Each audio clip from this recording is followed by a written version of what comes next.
आज मैं आपको कछुआ और दो हंसों की दोस्ती की कहानी सुनाऊंगा। एक जंगल में एक तालाब था। उसमें एक कछुआ रहता था और दो हंस भी वहाँ मछलियाँ खाने आते थे। कछुआ बहुत बातूनी था, इसलिए उनकी दोस्ती दोनों हंसों से हो गई। वे हंसों से ढेरों बातें करता था। इसी तरह उनका समय अच्छी तरह गुजर रहा था। फिर गर्मियों का मौसम आया और धीरे धीरे तालाब का पानी सूखने लगा और मछलियाँ कम भी हो रही थीं।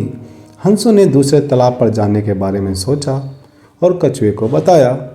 कछुआ बड़ा दुखी हुआ और उसने कहा, मैं आपके बिना नहीं रह सकता, मैं भी आपके साथ चलूँगा। ये सुनकर हंस खुश हो गए, लेकिन दूसरा तालाब बहुत दूर था। कछुआ का वहाँ तक चलना बहुत कठिन था।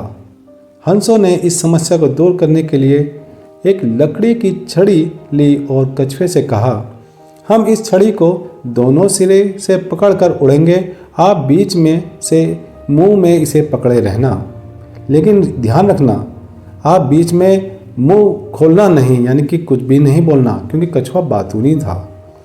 जब तक हम तालाब तक नहीं पहुंच जाते आप अपना मुंह नहीं खोलना, वरना आपकी जान भी जा सकती है।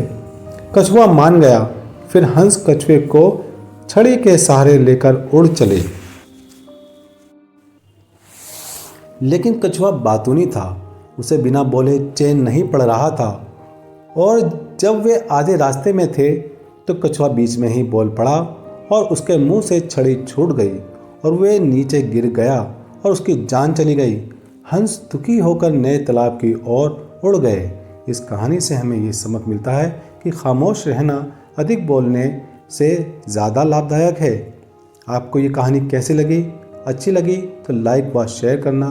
धन्यवाद।